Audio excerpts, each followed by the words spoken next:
Hi YouTube, in this video I'm going to talk about Australian Aboriginal languages. This video was inspired by a recent trip that I took to Uluru, and by the fact that 2019 is the International Year of Indigenous Languages. There are far too many Aboriginal languages for me to talk about all of them in great detail, so this video is just going to be a general overview. Estimates of the number of Aboriginal languages that were spoken before European colonisation vary quite a bit, from as low as 250 up to 400 or so. The exact number will never be known because many of these languages were wiped out with no surviving records left at all. Now only about 150 languages remain. All except 13 of those are considered highly endangered, meaning it is very likely that they will die out in the near future.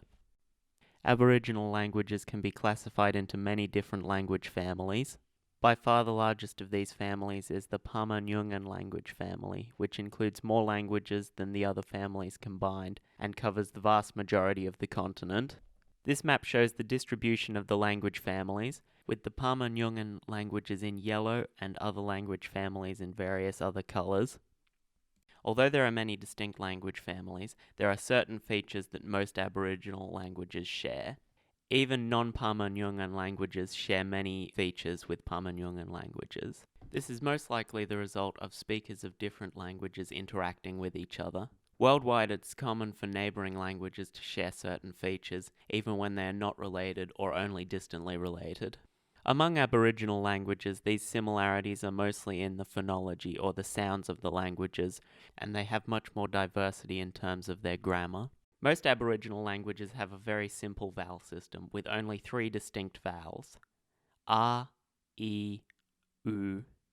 Most of these languages also have a distinction between long and short vowels. This sort of vowel system is not unheard of outside of Australia. Arabic and Greenlandic, for example, both have almost identical vowel systems, but it is somewhat unusual that it's so widespread across the entire continent. There are also a number of distinct features that the consonant inventories of Aboriginal languages typically share. The most striking of these is the complete absence of fricative sounds from the vast majority of languages. A fricative sound is a sound that is produced by constricting the airflow out of the mouth to produce a turbulent airflow. For example, s, f, sh. This is very unusual among the world's languages. Apart from Aboriginal languages, only a handful of languages completely lack fricative sounds. Another feature that Aboriginal languages often lack is a distinction in voicing of consonants. Voicing refers to whether or not the vocal cords are vibrating while the sound is being produced, and is the distinction between many pairs of sounds in English and other languages. For example, voicing is the difference between p and b, or between t and d, among others.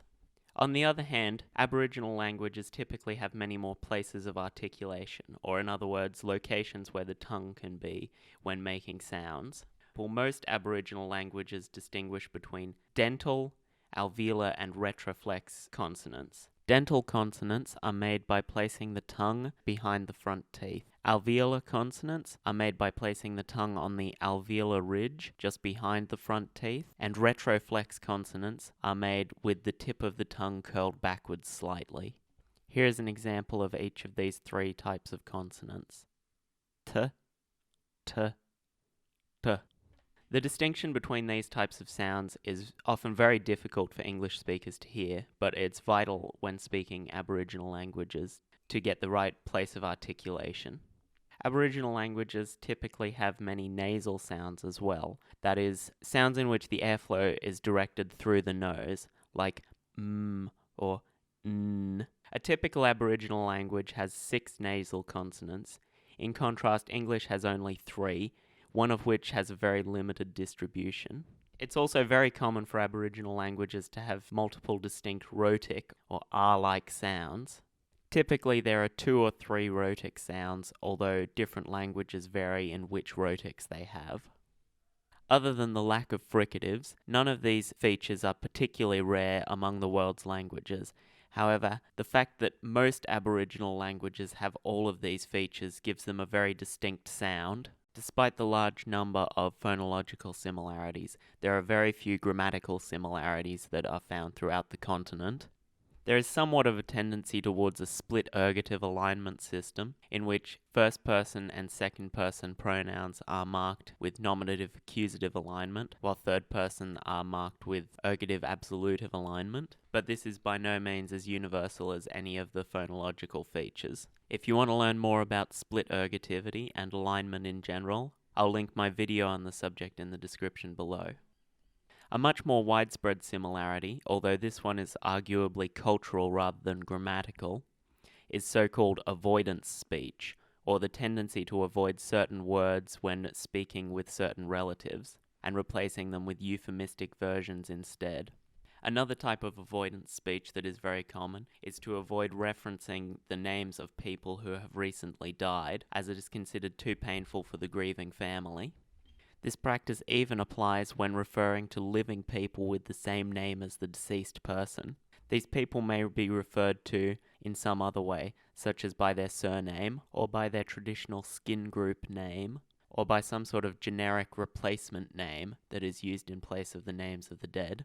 The mourning period varies by culture, but in many cases it is several years before the deceased's name can be said again. Before the arrival of Europeans, there was no writing system for any Aboriginal language. The earliest written records of Aboriginal languages were written by European people, most often English speakers, just writing down the words as they heard them. They often failed to accurately transcribe these words, though. They almost never distinguished between dental, alveolar, and retroflex sounds, which sound very similar to English speakers but are vitally important to distinguish in Aboriginal languages. They were also very inconsistent with how they would write the vowels of the languages, and in some cases they would write the same vowel different ways within a single word. All of the Aboriginal languages still spoken now have writing systems created based on the English alphabet that have been developed specifically for those languages to accurately indicate all of the sounds of the language. They accurately distinguish dental, alveolar, and retroflex sounds, although the way that each alphabet does this is slightly different since they were designed by different people. Aboriginal languages have also had an influence on English. English has borrowed many words from various Aboriginal languages, especially the names of native Australian animals and plants, because the European languages obviously lacked words for these. There are dozens of examples of words like these. Perhaps the most famous would be kangaroo, koala, and dingo.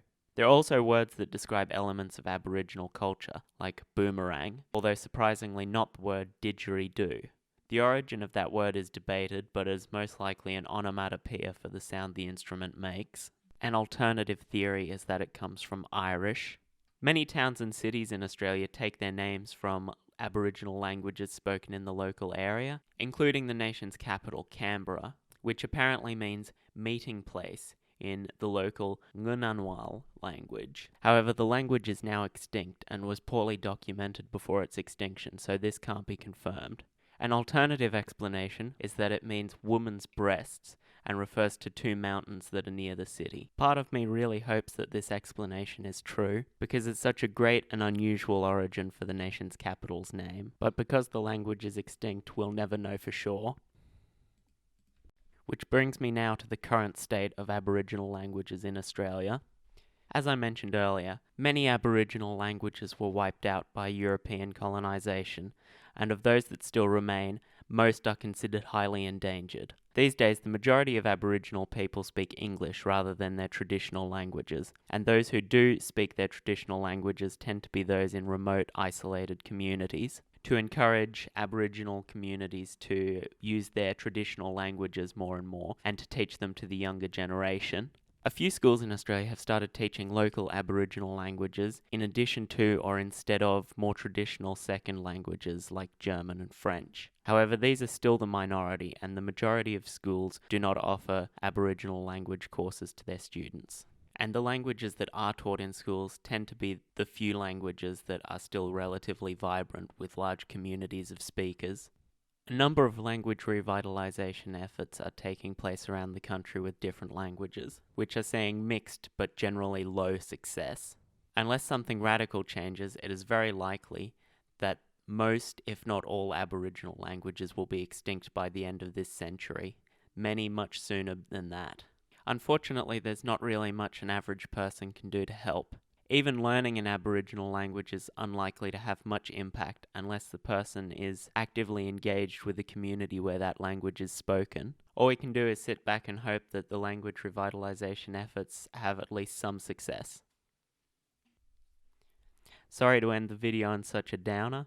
I hope you enjoyed the rest of it though. Thanks for watching.